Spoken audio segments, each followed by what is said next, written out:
Hi guys, and welcome once again to Curated Logic, where we try and up your brain game. After starting it last year, it is finally time to finish my Hints and Tips to Beat an Escape Room series, with its final installment examining the common physical elements of room escapes. A big thanks to Derek Dancer for commenting and pushing me to get this final installment done, and also to all who contact me. It is always nice to connect with other brain gamers. But before I get too caught up in the warm glow of making new friends, let's get into today's video, shall we?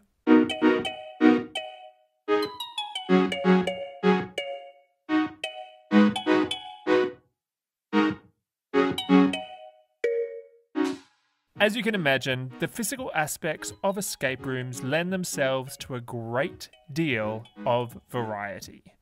There are endless scenarios, themes, and designs that can be employed, and yet, often, there are very repetitive physical concepts from room to room, just tweaked to appear unique and blend into the scenery effortlessly, or, as the case may be sometimes, stick out like a sore thumb. So, in this video, I will be going through a number of elements which are commonplace in escape rooms, but should not be taken for granted as always coming in the same recognizable form. So, with this in mind, let's start with, hands down, the most common element of an escape room, physical or otherwise. Once you have played more than a few escape rooms, you realise how much most rooms rely on the use of locks. They are great for keeping things securely hidden and can have keys or combinations to unlock them, can be digital or analog, meaning there are a massive amount of ways they can be incorporated into a game. Because of this, and how commonplace locks are as objects as well, many people will take them for granted as easy to use. Whilst this is true for the most part, there are a number of ways these seemingly simple little contraptions can trip your team up. Firstly, because they often will seem simple enough, many players blame the lock or the combination answer or key they are inputting if the lock doesn't open when they thought it should. Whilst oftentimes they are right to think that the answer or key is incorrect, a not insignificant portion of the time, human error is to blame. I have seen it more than once and have been guilty of doing it on one shameful occasion, where the right combination or key has been used, but either just not used in the correct way, or, as was in my case, it was simply not realised that the lock had been, in actual fact, unlocked.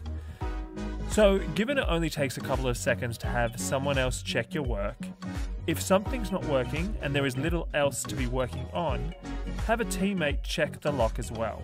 It won't be your error every time, but the one time that it is, you will be grateful that you had it checked and did not lose out on valuable time.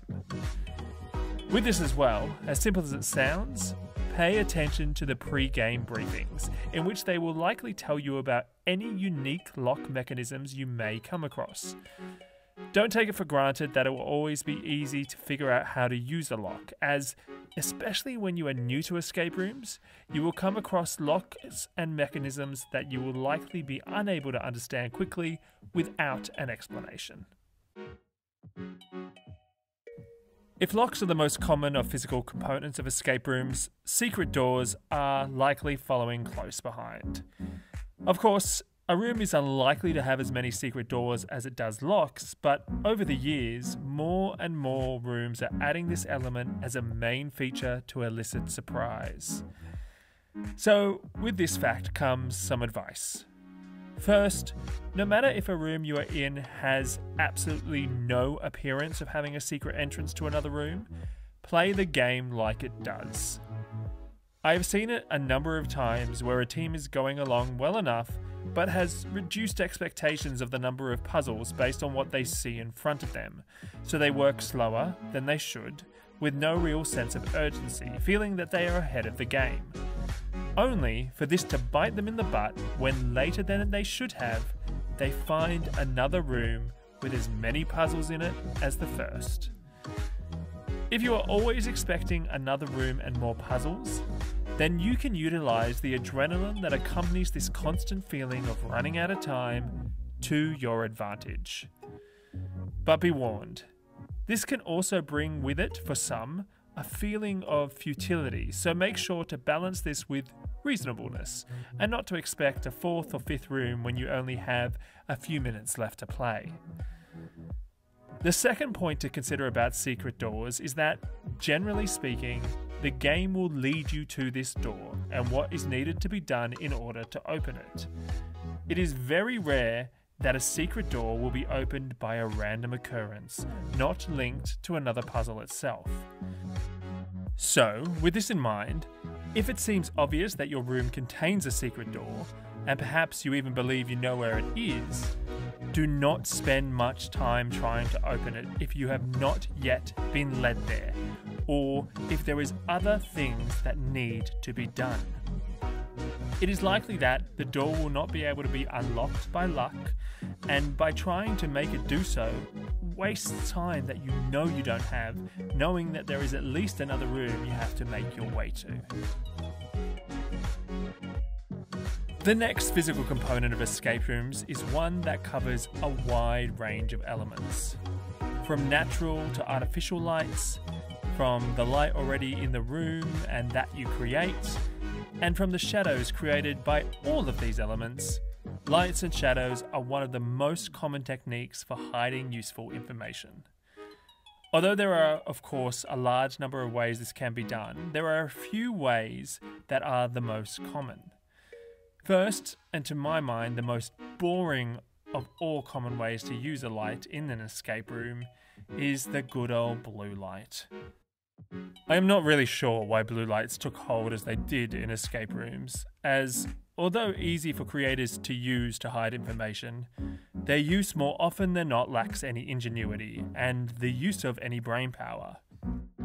So, if you were given a blue light at the beginning of a room, have it on hand at all times, and use it on any puzzle that appears to be missing information for no explicable reason. From my experience, most of the time, there will be no great pointer when this is to be used, meaning you just have to not forget about it until you have found what it is for. Another way lights are used is through their colours.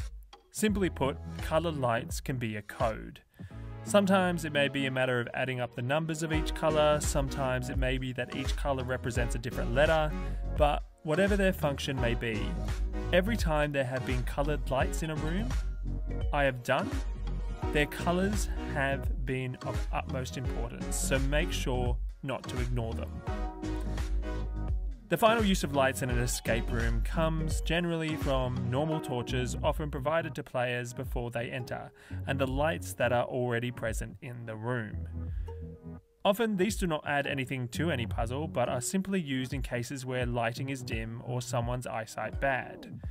However, one other common use of normal torches and other lights within a room is to create shadows.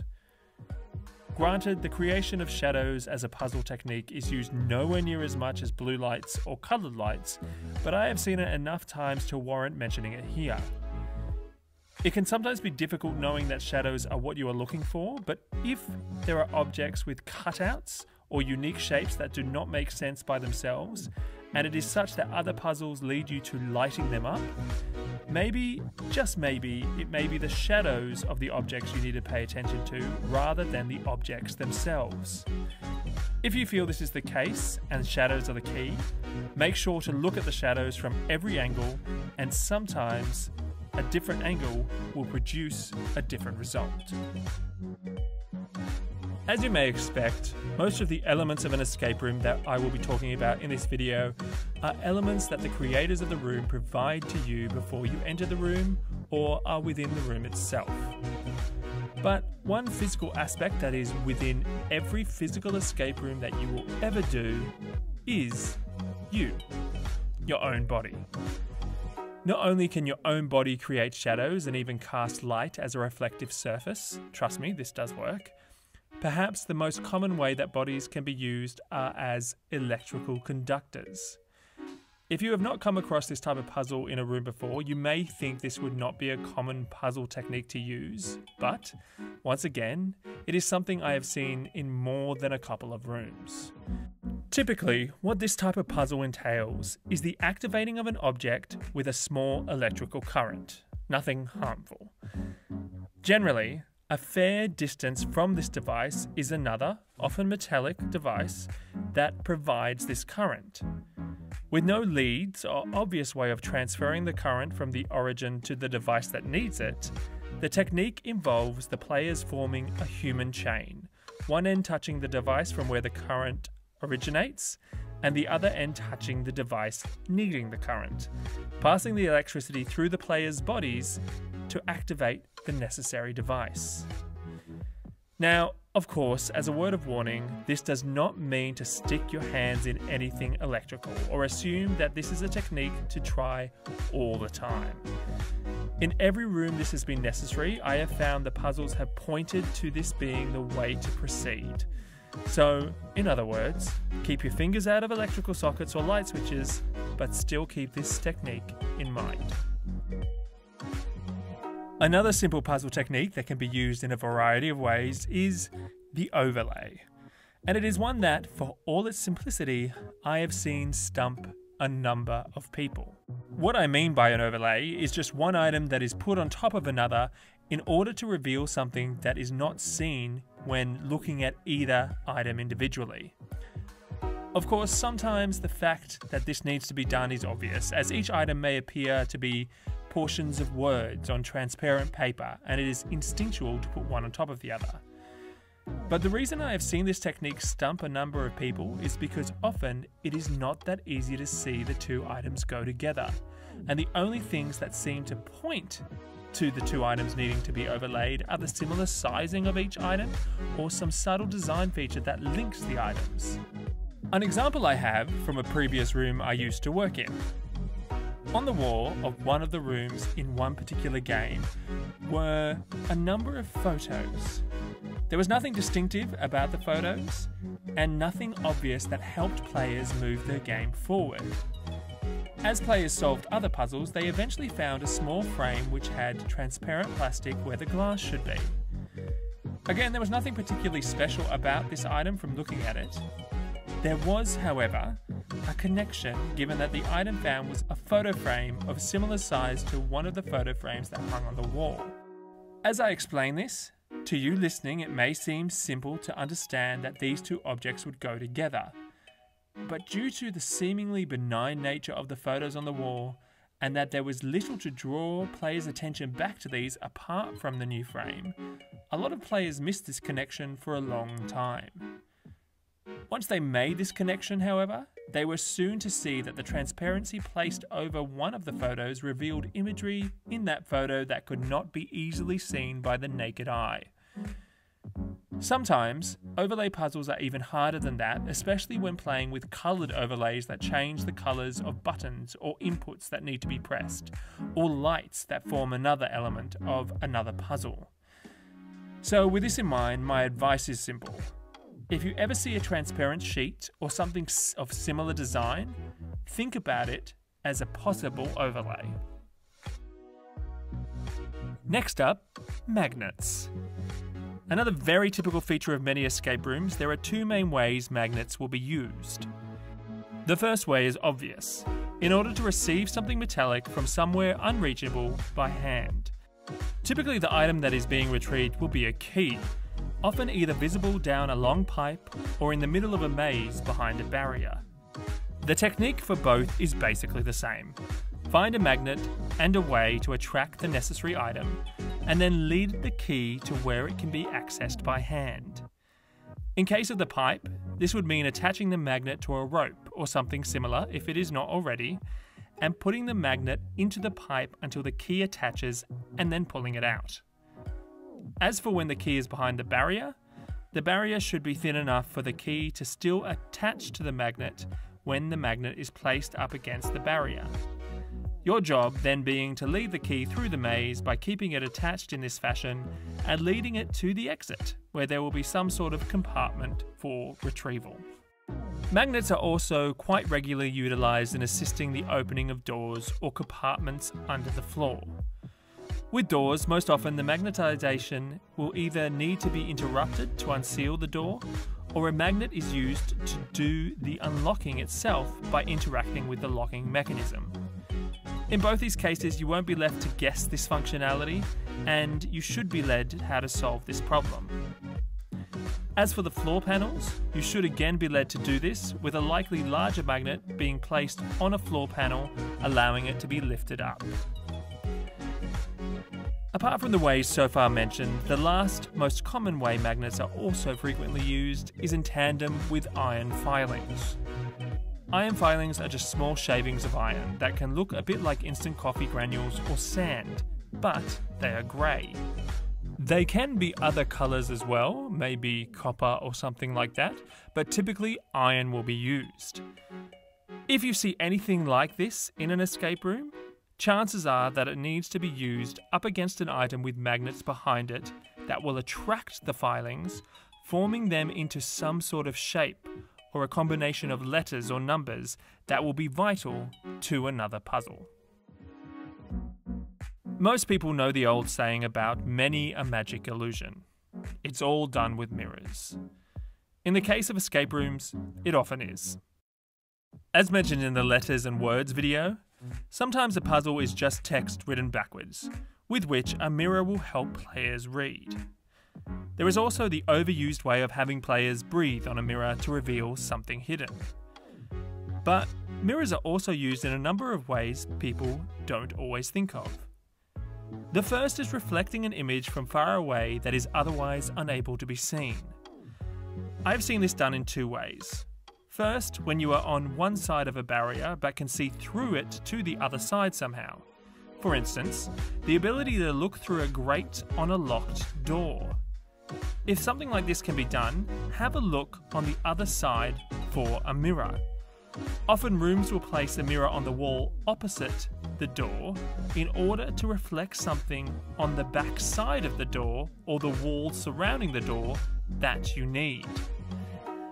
The other way is when you have the mirror in hand and you need to place it in a position that allows you to see down an enclosed space that is in a fixed position so you cannot get your head in the right place to see within, and only a mirror will show you what is down there.